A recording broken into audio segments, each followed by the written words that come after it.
SDM madam scooty से बहन की शादी में जा रही थी। दरोगा ने एसडीएम मैडम को रोककर मारा थप्पड़।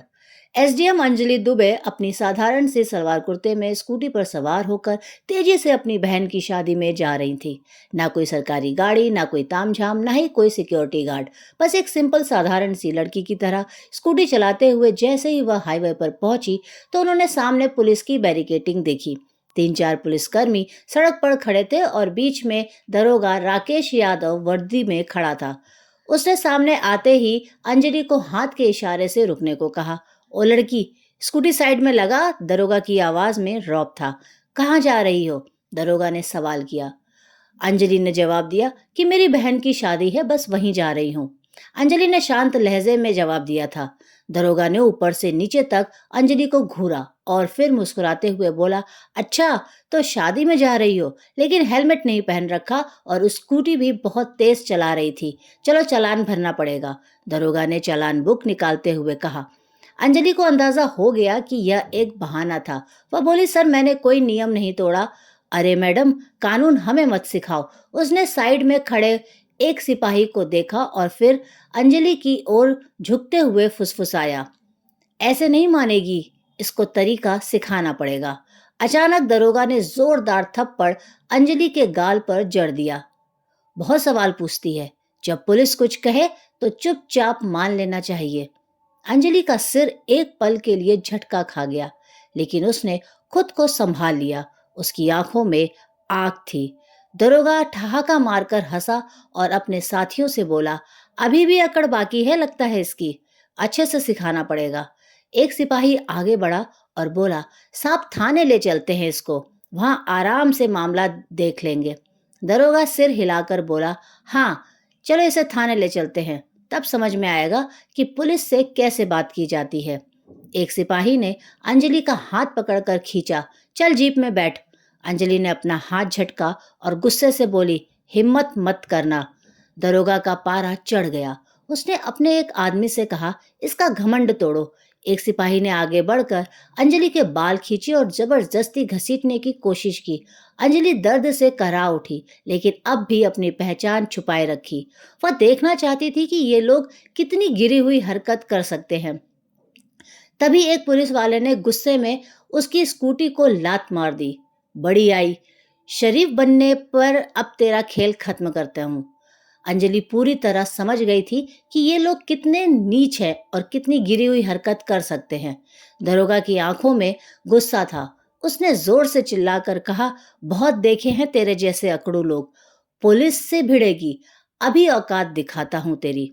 ले चल इसको थाने और वहीं इसको समझाएंगे। एसडीएम अंजलि दुबे अब भी चुप थी। उसने अपनी पहचान बताने का कोई इरादा नहीं किया। वह देखना चाहती थी कि प्रशासन कितना नीचे गिर चुका है, कितनी हद तक ये लोग अत्याचार कर सकते हैं। दरोगा राकेश यादव अब झुलझुला चुका था। उसके सामने एक लड़की खड़ी थी जिसने उसके तमाचे खाए, जिसके बाल खींचे गए, जिसे हाथ पकड़कर खींचा गया, लेकिन वह अब भी चुप थी। दरोगा ने सिपाहियों को घूरते हुए कहा, ले चलो इसे थाने, वहीं देखेंगे इसका क्या करना है।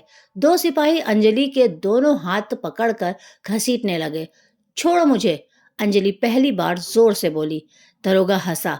अब जुबान खुली इसकी। चल थाने में, वहीं देखेंगे कितना बोलती है। थाने में घुसते ही दरोगा ने जोर से चिल्लाया, अबे चाय पानी लाओ, एक स्पेशल केस आया है। अंजलि अब भी शांत थी। वह देख रही थी कि आम जनता के साथ ये पुलिस वाले कैसा व्यवहार करते हैं। दरोगा ने अपने जूनियर को फुसफुसा कर कहा, सुन, किसी तरह इस पर कोई भी कैसे डाल दो केस। सिपाही बोला, कौन सा केस सर? दरोगा हंसा, कोई भी, चोरी, जेब कतरी, बस के अंदर चोरी करना, कुछ भी डाल दे। अंजलि सब सुन रही थी, लेकिन अब भी कोई प्रतिक्रिया नहीं दी। दरोगा टेबल पर बैठ गया और कलम घुमाते हुए बोला, नाम बता अपना, घर का पता बता। अंजलि चुप रही। दरोगा ने फिर से पूछा, नाम क्या है तेरा? अंजलि अब भी चुप थी। दरोगा ने मेज पर जोर से मारा हाथ। सुनाई नहीं देता तुझे? नाम बता अपना। रेणु त्रिपाठी। अंजलि ने झूठा नाम बताया। दरोगा हंसा। बहुत समझदार है तू, लेकिन ज्यादा चालाकी मत कर वरना बड़ी गलती होगी तेरे से। अंजलि को जबरदस्ती लॉकअप में डाल दिया गया। एक गंदा बदबूदार कमरा, जहां पहले से ही दो औरतें बैठी थी। क्या किया तूने? एक औरत ने पूछा। कुछ नहीं, अंजलि ने हल्की मुस्कान दी। अब वह देख रही थी कि प्रशासन कितना गंदा हो चुका है। अगर एक एसडीएम तक को इस तरह बिना सबूत के अंदर कर सकते हैं, तो आम जनता का क्या हाल होता होगा। अंजलि अब लॉकअप के अंदर थी। वह बस देख रही थी, सुन रही थी और सब कुछ समझ रही थी कि आखिर प्रशासन कितना गिर चुका है। वह हर हरकत पर गौर कर रही थी। दरोगा ने एक फर्जी रिपोर्ट तैयार कर मंगवाई। इस पर चोरी और ब्लैकमेलिंग का केस डाल दो। दरोगा ने फाइल को ठोकते हुए कहा। सिपाही झिझका, लेकिन साहब बिना सबूत के। दरोगा हंस पड़ा। सबूत? इस थाने में सबूत बनाए जाते हैं। थोड़ी देर बाद एक सिपाही आगे बढ़ा और जोर से अंजलि के कंधे पर धक्का मारा। अंजलि दीवार से टकराई, लेकिन उसके चेहरे पर कोई डर नहीं था। दरोगा ने हाथ उठाया और थप्पड़ मारने ही वाला था कि रुक जाओ। दरवाजे पर एक पुलिस अधिकारी खड़ा था, अधीर तिवारी।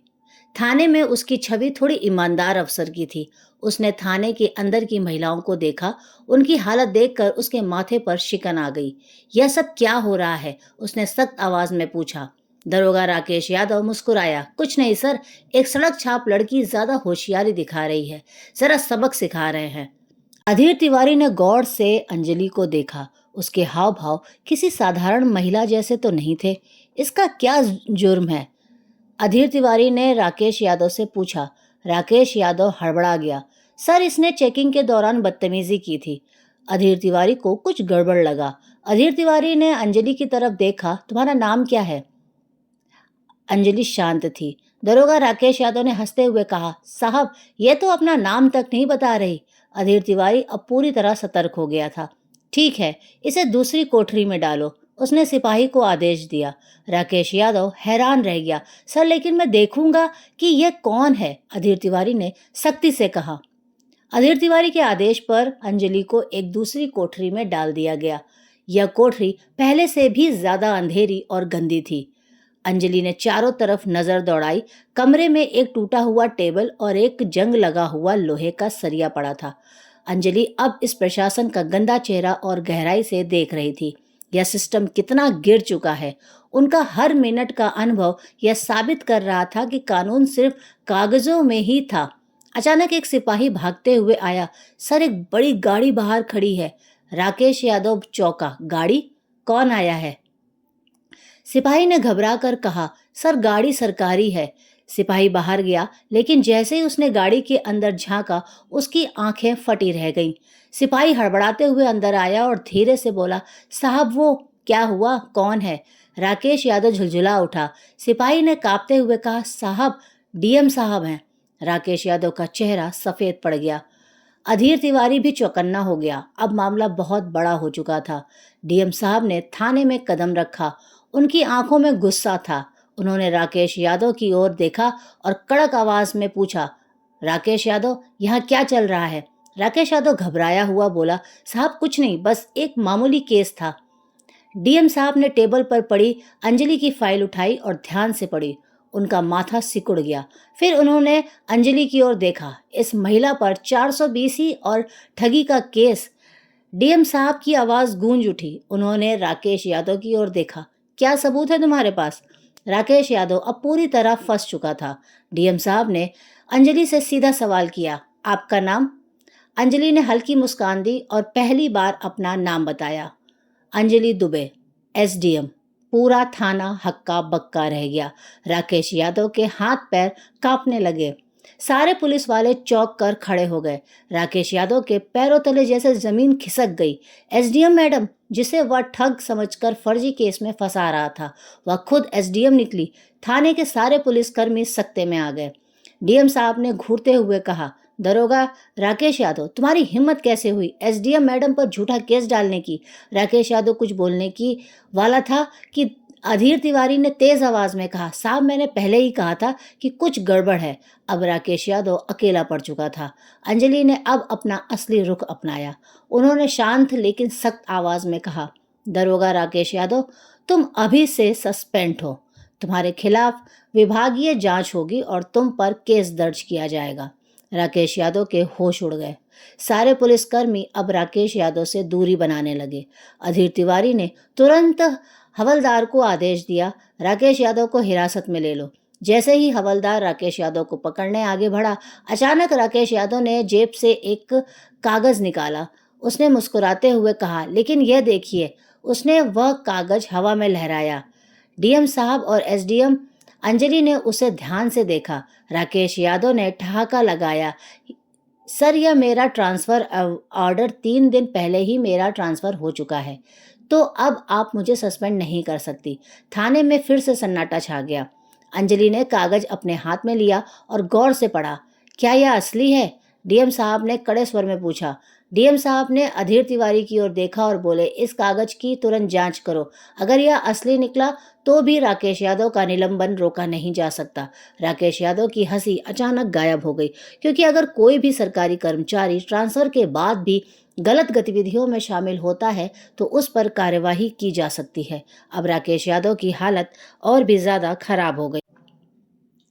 गलत गतिविधियों में शामिल होते हैं।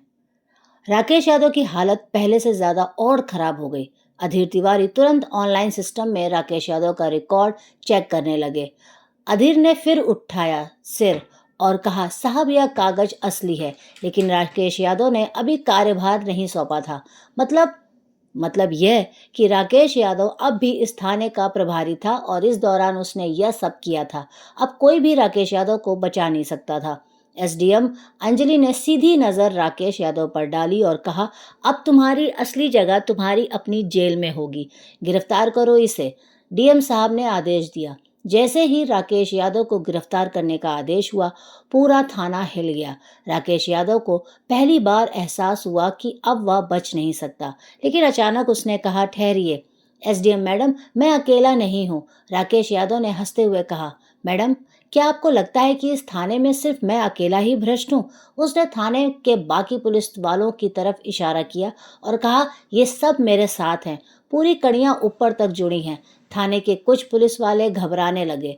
अधीर तिवारी भी चौकन्ने हो गए। एसडीएम अंजलि ने डीएम साहब की तरफ देखा और कहा, इस पूरे थाने की जांच की जाएगी। अब कोई भी सुरक्षित नहीं है। डीएम साहब ने तुरंत आदेश दिया, एंटी भ्रष्टाचार पुलिस टीम को बुलाया जाए। पूरे थाने में हड़कंप मच गया। जैसे ही टीम ने जांच शुरू की, कुछ पुलिस वालों के चेहरे पीले पड़ने लगे। एक हवलदार आगे आया और एसडीएम मैडम के सामने हाथ जोड़कर बोला, मैडम मुझे माफ कर दीजिए, मैं तो सिर्फ आदेशों का पालन कर रहा था। तभी अचानक एक पुलिस वाले ने फाइल निकाली और कहा, मैडम हमारे बड़े साहब भी इसमें शामिल हैं। कौन बड़े साहब? डीएम साहब ने गुस्से से पूछा। पुलिस वाले ने डरते डरते जवाब दिया, एसएसपी साहब। अब पूरा मामला ऊपर तक जुड़ चुका था।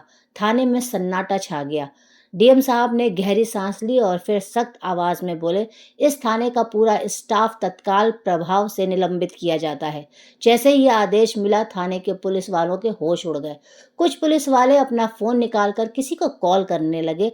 कुछ लोग चुपचाप सिर झुकाकर खड़े हो गए, तो कुछ दरोगा भी बचने का रास्ता ढूंढने रहे थे, लेकिन कोई नहीं बच पा रहा था। एसडीएम अंजलि ने डीएम साहब की तरफ देखा और बोली, अब हमें एसएसपी साहब को भी जवाब लेना चाहिए। डीएम साहब ने तुरंत आदेश दिया, एसएसपी को अभी बुलाया जाए। अब इस मामले ने पूरे जिले में हलचल मचा दी थी।